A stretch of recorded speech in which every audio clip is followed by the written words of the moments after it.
Success is the only possible route to revenge. And if you go through life without taking revenge on those who wronged you, you're a perpetual perma-victim.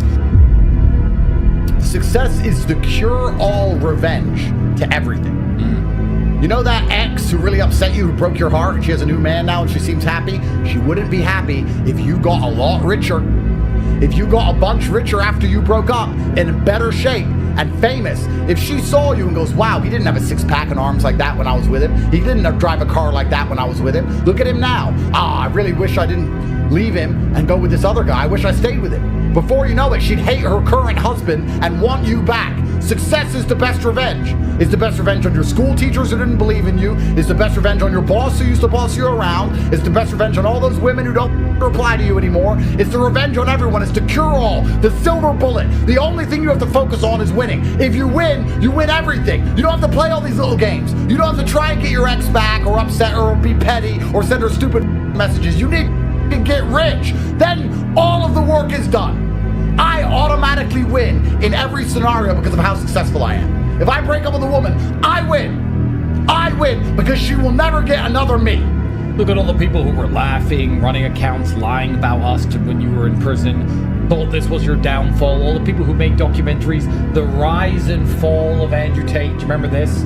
How do you think they feel now? No one knows who the they are. We win. We win. Success is the ultimate final victory in all things. Don't you want revenge on the people who didn't believe in you? Don't you want revenge on your enemies? Don't you want revenge on everybody who abandoned you? People who thought you were worth nothing and worthless? Don't you want them to finally feel the sting of regret? Don't you want them to come across your Instagram profile after a few short years, see the life you're living and the man you've become, and to hate themselves? Don't you want your exes begging? Nothing makes me happier than the girls I haven't seen in years popping up again begging for another shot. There's nothing more beautiful than them messaging you. Been a while. Skank, shut up. You can just ignore that girl.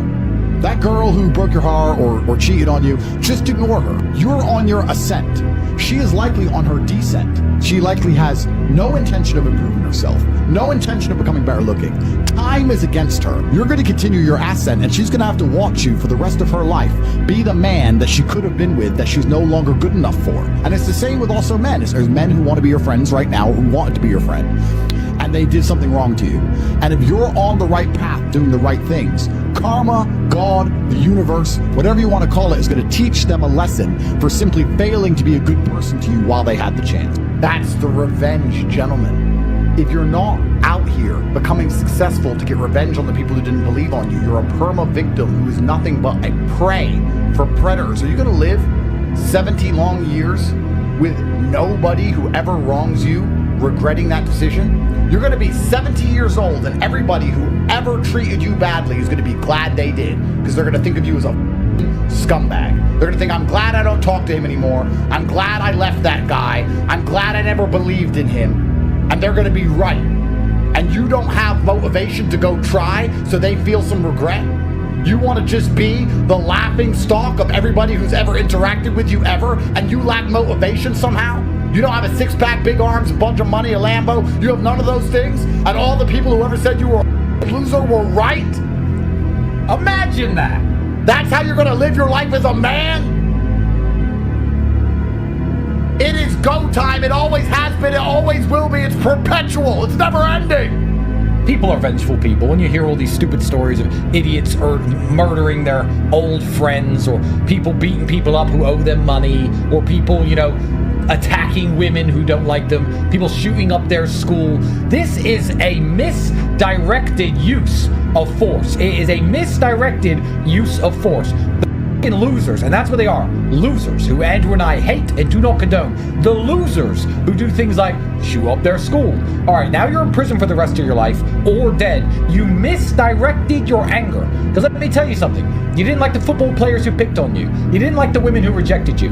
I get that you hated school, but the clean, legal, happy way to live the rest of your life in joy and get revenge is to become successful. If the skinny guy who got picked on for being whatever he is in high school somehow became a banking executive with millions of dollars and big arms and a six-pack and a luxury Maybach with a driver to drive him around in, 99% of those student athletes who made no money, all of those women who got fat and got ugly, will be like, I went to school with that guy. I once said, and I mean it, that the most interesting fact about thousands of people's lives is I once knew a man named Tristan Tate. I once knew him. I went to school with him. I dated him. He took me on a date. I had dinner with him. I was in the same pub as Tristan Tate. He grew up in my hometown. People so far detached from me that I wouldn't even be able to put a name to a face, have an interesting story in their lives. It's not their job. It's not their wife. It's not the vacation they took. It's, one time I was at Yates and Tristan Tate bought me a drink. That's it. The most interesting fact about thousands of people's lives is an interaction, a chance, brief interaction they had with Andrew Tate or Tristan Tate. And that is a good feeling. That's an extremely good feeling. I see it all the time. What's it Bison says in Street Fighter? You came to my whole village and massacred my family and you don't even remember. Chun-Li says that. He says, the day Bison graced your village with his presence will be remembered by you for all times as the most important day of your life. But for me, it was Tuesday. And that's one of the coldest quotes, I think, in movie history. And only when you become rich, important, famous, infamous, whatever it is, do you truly understand it. The only man who's a good man is a man who's been through it. We need to suffer. Look at any superhero movie. What happens to the superhero? He suffers. Batman's dad got killed. Like, it's bad shit. Then you become a superhero. You need to suffer first. So all the young boys out here who are obsessed with money, you haven't been through enough suffering. You're not important enough. You're not man enough to be rich. Because you're going to buy a Lambo and you're just going to be look like a target. You're going to get shot. That's all that's going to happen to you. People don't want to shoot me because they look twice and go, might bounce off. Do you understand there is a new level of life to unlock?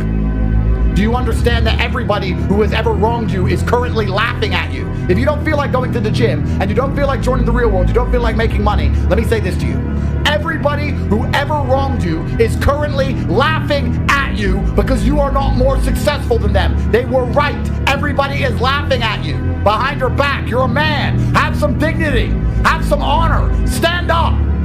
Everyone is making fun of you. And the only possible revenge is success. It should be all you think about. It should be all you do. It doesn't matter who the president is. Nobody's coming. No one's going to save you. You need to do it. Yourself. Just you. By yourself. Get up and do it. Otherwise, they're going to be right. You're going to lose your youth. You're going to lose your energy. You're going to lose your chi. You're going to become an old man. You're going to sink into a chair. And you would have lived your entire life as a f***ing joke. And if that doesn't motivate you to try, if that will not motivate you to do something simple like press buttons on a keyboard which will affect the money in your bank, then you are born to lose. You talk to people and they're content. They're like, oh, I'm happy with what I've got. I'm like, why? Because there's people who have a whole bunch more than you. And I was never content having a normal life. I wanted an exceptional life. I didn't want a normal car, a normal house, a normal girlfriend. I didn't want none of that. I was like, no. There's dudes out here that have the best. Why do they deserve the best and I don't deserve the best? I really believe that. And this is something I've always had inside me. I just didn't understand why I couldn't have the best stuff. A wealthy upbringing. We come from a very poor upbringing. When we moved to England, we were in a homeless shelter for the first year as we were trying to find council housing, and we were growing a single mother council estate. Yeah. I've got every excuse everyone else has got to be a criminal asshole, and I'm not. Yeah. So, and people go, oh, you're lucky you could kickbox us. Getting up and running to this gym because my mom didn't have a car and we couldn't afford the bus, running 4 miles, training, then running 4 miles home is not luck. You could have done that and didn't want to do it. So, people may meet barriers, but if you genuinely apply yourself. Nobody, absolutely nobody, gives a fuck about you as much as you're going to have to give a fuck about yourself. Nobody cares about you as much as they need to care to fix your life. Even your parents, even your friends, even all the people who think they care about you. They care about you, yeah, sure. There may be 2 or 3 people on the planet who genuinely care about you. But nobody is going to come to your bed, drag you out of bed, drag you to a job, force you to work hard, go and get you a hot bitch, and go and buy you a Ferrari. Nobody is going to do that for you. You are never going to have any of the things you want if you do not get them yourself. Nobody cares about you enough to do it for you. This is absolutely true. Because when you've come from the absolute bottom to the absolute top, and you've done it all off of your own back, and hard work and dedication, and never missing a day, the only shortcut to life is to never miss a day. One, because of compounding interest, and two, because sometimes you get lucky. And you'll never miss a lucky day if you try every day. If you don't try every day, you might miss your lucky day. And that's what people don't understand. If you never miss a day and you never don't try and you're always on time, was I late today? No, on time, and you try and improve every aspect of your life, and you're a professional, and you try and make sure that you analyze your decisions, you give yourself feedback, you don't make mistakes, you're not lazy. If you try and you make it to the top, you end up elitist, because you look at the people down below and you're like, well, why didn't you try? I did. Oh, I did too. No, you didn't. That's a lie. We were very, very poor. Me, my mother, and my brother, when we moved to England, we grew up in a homeless hostel. So I grew up at the very end of the socioeconomic ladder. I had a worse start than 99% of people. But I lived my life when I was poor, furious at the fact I was poor. Because my ego, and I'll be honest, my ego is at a point where I didn't understand how other people can afford Ferraris and I can't. I would be 18, walk into college, and a Ferrari would drive past, and it would ruin my week. And everyone would be like, what's wrong with you? And I'd be like, don't you see, this fat fuck can buy a Ferrari and I can't. Why? He's not a better man, he's not a better person than me. I'm just as good as him, if not better. I couldn't stand the fact that there are people who could do things I couldn't. So this gave me unlimited motivation to get rich. Now I found a way to get rich, and I believe that anyone who really, really, truly wants to get rich will get rich, one way or another. I always knew the answer to everything is raw action. Yeah. The answer to everything has always been raw action. My dad had a tweet about this. He said that raw action solves all. And he used to say this. I'll give you an example. If you're a farmer and you need rain for your crop and there's no rain, you can sit there and say there's no rain, we're all gonna starve. Or you can stand up and do a rain dance. Now, will your rain dance work? Perhaps not. Perhaps the rain won't come. But I would argue that you're better off standing up doing that rain dance than just sitting there waiting to die. You have to do something. Raw action solves. So when I was broke, I was never like, I'm poor, what do I do? It was, I'm poor, I have to do something. If I was broke, I'd go for a run. That's why I was such a great fighter. If I was broke, I'd sit there and go, I'm actually poor. How do I make money? Dunno. Where can I get some cash? Dunno. What work can I do? Dunno. I'll just go for a run then. And I'd just go for 3-mile run. And what the you need to sit there and realize, whoa. I have a few years of consciousness. And even less than that, I have a few short years as a young man. Because age will damage you. I mean, if you're a millionaire when you're 60, it's not nearly as good as being a millionaire at my age. I became a millionaire at 28. So you need to realize you've got a few short years as a young man. You're wasting them. What's the definition of a loser? I think the universe is absolutely and utterly giving. I've never seen anybody dedicate themselves to something completely and fail. I've never seen somebody eat right, go to the gym every day, train really hard, and not be in shape. I've literally never seen it. The universe is extremely giving. If you actually try, and you actually want it, and you're actually not making excuses, lying, talking shit, you're gonna get what you want. So when I see people who don't have what they want, I consider them losers. And this may be elitist, I understand that. But if I put myself through endless pain to end up where I am, it's very hard for me to have sympathy on the man who's afraid of pain. You're avoiding pain. I've been through endless. I now have everything I've ever desired. You have none of the things you desire. Am I supposed to feel sorry for you? Move your way out? Am I supposed to look at you and go, oh, poor dude? No, you were a fucking coward. You didn't go through the shit I went through. You didn't put it on the line. So you deserve your substandard reality. That's what you deserve. You're a fucking loser. Because if you actually wanted it, and you actually tried, you'd have it. You could have anything you want. Universe is super giving. You want a fucking Ferrari, you can have it. You want that bitch, you can have her. You can have anything you want on the planet. There's not a girl I look at that I want that I can't have. Not one. That's my reality. There's not a car I can't have. There's not a house I can't buy. If I want to go to a yacht, if I want to go to Antarctica, there's nothing I can't have. Bam. Because I've decided to become this man. It's the same for absolutely every single one of you at home. If you want it, you can have it. If you're sitting there saying, oh, but I tried my best and I still didn't get it, you're lying. You didn't try your best.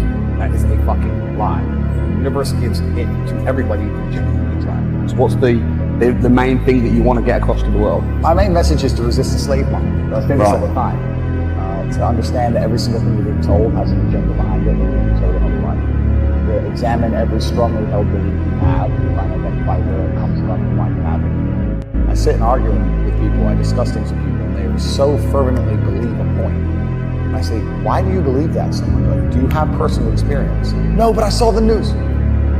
Why do you believe? The news told you X, and now you are desperate. You will sit here for hours arguing that point. A lot of people are completely empty vessels ready to be programmed. And I try and tell people, listen, to just stop for a second and understand that the things they're telling you to believe are not necessarily for your benefit. The people who make the rules don't make the rules for the benefit of everybody. They make the rules for the benefit of the people who make the rules.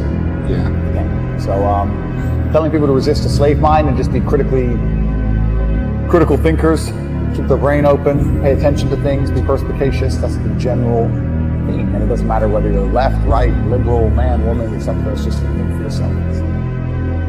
I always knew the answer to everything is raw action. Yeah. The answer to everything has always been raw action. My dad had a tweet about this. He said that raw action solves all. And he used to say this. I'll give you an example. If you're a farmer and you need rain for your crop and there's no rain, you can sit there and say there's no rain, we're all going to starve. Or you can stand up and do a rain dance. Now, will your rain dance work?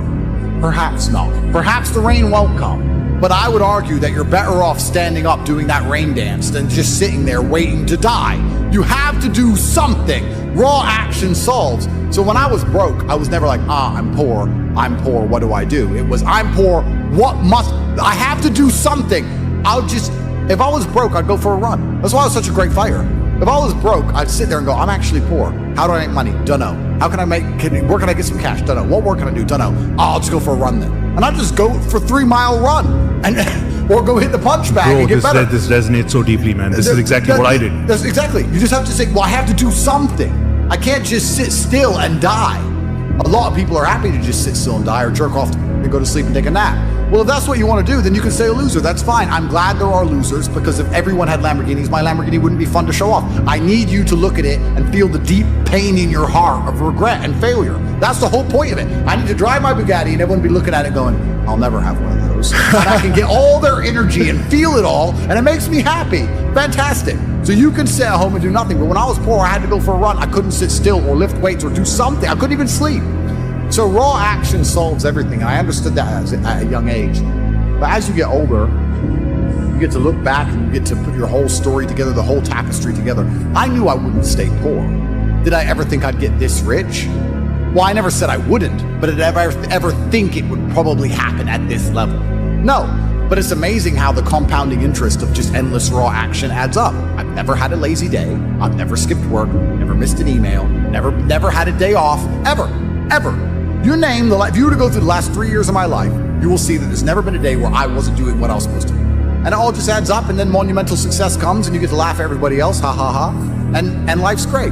But I really believe God's given me one of the best lives, and I can't complain about anything bad that's happened. It's all been fantastic. And the majority of people are losers. And this goes back to why, when we were saying earlier, how I know the elites view us. Because I'm from a council estate in Luton, a single parent household.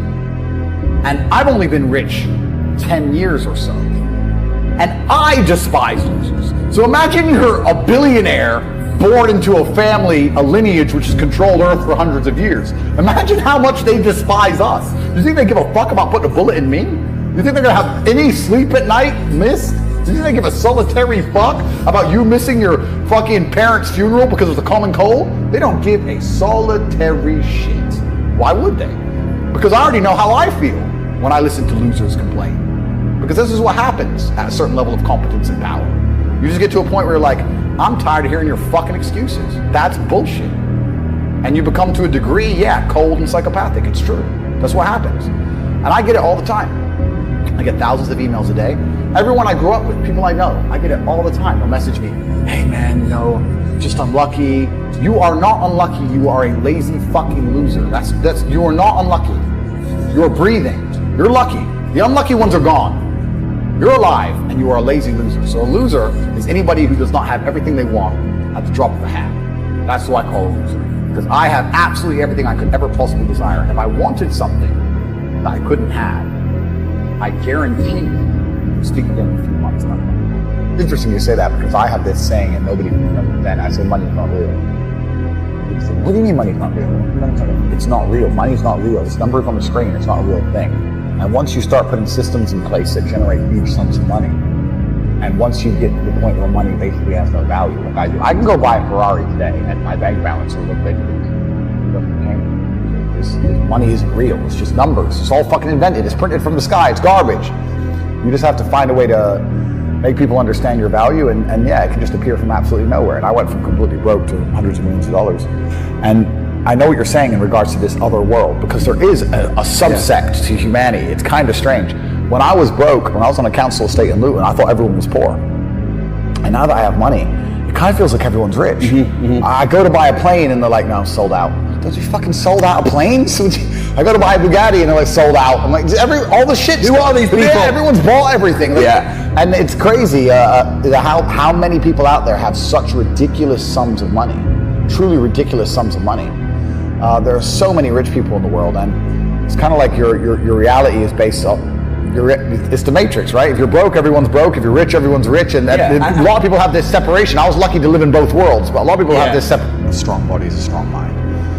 Secondly, there's a lot of discipline required in fitness, and discipline can be applied to universally to all things. Discipline is a skill you can pull out of your pocket and apply to anything. You can force yourself to do something you don't want to do because you're disciplined, not because you're motivated, like we said earlier on, not because you feel like doing it, but because you're supposed to do it. Thirdly, this is something that not many other people say, so I'm going to say it. There is a unspoken rule amongst men, and I remember a few weeks ago, maybe a few months ago, there were women on Twitter or women on the internet saying, when men meet, do they always think about the possibility of violence? Does that cross their mind? And they were surprised by that fact. That if men who, I mean, we met for a podcast, but if you meet men in an unfriendly scenario or you don't know who they are, for a fraction of a second, you're thinking, can I win this fight? Are they going to attack me? It crosses our minds. We live in a very physical realm. Any man who doesn't has been polluted by the Matrix and will never be competitive and is doomed to fail. But if you're truly competitive, like you should be as a man, it always crosses your mind. And one of the important things about physical fitness that most people never talk about, never say, is men treat you different when they know that you'd be hard to hurt. Life treats you different. Women certainly do. That's an obvious one, right? Women like muscly guys because muscly guys can fight. Obviously that's not the case, but that's how they look dangerous, right? But men also treat you differently, which means society as a whole treats you different. I would argue that if you wanted to run any kind of company or even do sales or do anything else, let's go back to sales. Let's talk about what we were saying earlier. If I went to sell windows and I came in fantastic physical condition, the person who's buying from me, one, knows I'm disciplined, and two, knows I'm diligent. That's going to be some massive advantages from my sales perspective. Right. But also, I would argue that men are happy to look up to somebody who is physically strong in a different regard. I think it would be difficult for you to be a true leader unless you showed some degree of physical prowess. I think that's just the way the world has always worked at a deep level. When a man looks at a guy who's 6'8" and jacked, and he says, we're gonna go into battle, you're more motivated to go into battle beside him because he's 6'8" and jacked. You feel like you're gonna win. You like the idea of being led by a warrior. Right. So there's that huge element to it as well. And the final part of it all is that it's so much easier to keep something than it is to gain something. And once you're in good physical shape, it's actually so easy to maintain as opposed to ever get there. It's so hard to get there that if you ever get there, you may as well just keep it. Right. It's because it's so easy to keep as opposed to lose. And I think it's in today's world, it's also a huge status symbol because we live in a world now where most things can be bought. You can buy Instagram followers and you can hire a Lambo and you can buy a hot chick to stand next to you, but you can't yet buy perfect physical conditioning. That is showing the world that you did it. One rep at a time to earn. That you have to earn it.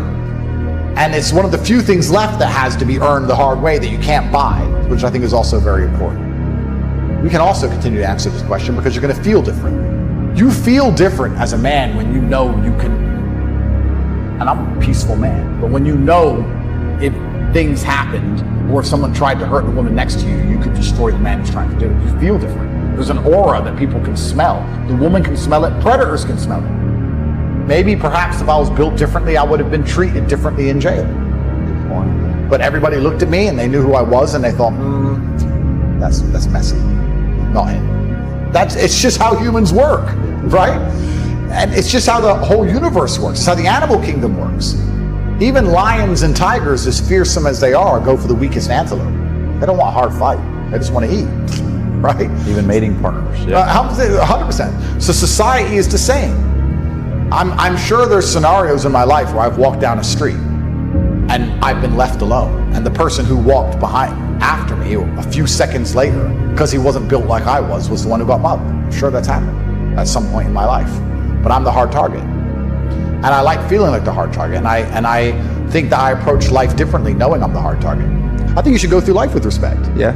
I think one of the biggest problems we have in the world today is too many people have just become comfortable with being idiots. You talk about rage bait. Yeah. 99% of streamers are idiots. They're running around insulting and abusing and pranking innocent people and playing stupid games and insulting people they don't know. I don't find any of that funny. I don't think any of that's appealing in any way. When I see these idiot streamers running up to innocent people and scaring them or insulting other people they barely know for views or all of these kind of things, I think it's extremely infantile. And I think that not too long ago in the world, it would get you hurt. And I go through the world with respect as much as possible. I try not to disrespect people because I understand where I'm from. If you disrespect people, real bad things can happen. So I'm not the kind of person who's going to sit on Twitter and just insult random people. I think that's stupid. Even if they can't find me, even if they can't get to me, even if they don't have the capability, I think God himself is watching, and I don't think God likes people who do that kind of thing. I think that you pay the price one way or another. You're going to go through life and be that kind of person. You should be respectful to everybody. I'd be respectful right up to the point I hit somebody in the face. Why wouldn't I be? That's just how I am as a person. So I think being respectful is extremely important. I think it's what the world is missing. I think it's especially what the crypto community is missing. Interesting. I think the entire world is missing respect. I think there's a lot of people with a few followers and a big mouth who, perhaps because they live in a failed state like California and they live in a failed city like LA, they just go through life and they do a bit of drugs and their friends do a bit of drugs. I don't do drugs. Everyone just talks constant shit and nobody has any honor or respect anymore. And there's crack addicts everywhere and houses get robbed, rappers get shot, and nothing matters. You just run your mouth, right? But if you live in other areas of the world, if you lived in Moscow or Bucharest and you were the kind of person who just talk shit on Twitter, you pay the price for that. You have to be a lot more careful in other places. I have a lot of guys ask me, similar to your question, a guy will come to me and go, how do I get a girl? I'm like, bro, you're a loser. Yeah, but I know, but how do I get a girl? Well, you're a fucking loser. You're a loser. Why are you asking me? It's like saying, how do I win a race with a push bike? You're racing Ferraris. What do you want me to do? Yeah. There's only so much you can do. There's only so hard you can pedal. There's only so many tricks and tips. There's only so many game things you can say, so many pickup lines. If you're a loser, it's going to be very, very difficult and it's going to get harder and harder. The game is rigged to become harder and harder for men. It's not getting easier. It's going the other way. And if you're going to be on a racetrack and there's going to be Ferraris there and you're going to be on a pedal bike or in a Nissan, you're going to get smoked. That's the game. You have to up yourself. You have to improve yourself. I'm not going to lie to anybody here and say you don't have to improve yourself. You can stay a loser and get chicks because you can. Yeah. You can. I've never met somebody with a fantastic life who did not completely and utterly believe in themselves. I've never seen somebody massively succeed and they didn't believe in themselves, ever. I've never seen somebody who just allows life to happen to them and become blown off course by some sadness, end up doing massively monumental and important things. I've never seen it. And if she leaves me afterwards, let's say she just likes to leave men, I don't care. I'm still working. You're still crying. You can't possibly ever beat me. I will continue to beat you into eternity, as will my bloodline. You will sit and pay the price for the rest of your human years. Even your ancestors above you are disappointed in you, and your offspring for the rest of your lineage will look up and say, my great-great-great-grandfather was a loser because I broke his heart, and now we've been broke ever since. Yeah. I wake up every day and I think, how do I make my life better? Nobody else wakes up each day and goes, how do I make Andrew Tate's life better? So if you're not the person who's waking up every day going, how do I improve my existence? Then nobody is. Nobody on the planet is considering improving your one spin on Earth. No one else cares. Nobody else cares. So if you don't care, then you're fucked. So you need to wake up and care. And it's amazing to me, like you're saying, how did I find my mentors? I just tried a bunch of them. Like when I had no money, I would try very hard I'd listen to lots of different people, or I tried different things, and I wasn't scared to invest in myself because I understand that, look, if he's taking time out of his life, then I need to reward him for it financially. And I tried very hard, and I listened, and I paid attention, and I was never lazy. I don't believe there's a person on the planet who pays attention tries their best, is never lazy, is on time, works hard, has a mentor, and is giving it his all, who isn't rich? I don't believe it. I think that if you do all those things, you're rich. And if you don't have any money, you're missing one of those key elements. Now, you can fool yourself and you can fool everyone else and you can pretend you're doing them, but if you're truly honest with yourself, am I finding people who are trying to teach me what I want to know, and am I trying my best? And the answer is fucking no every time.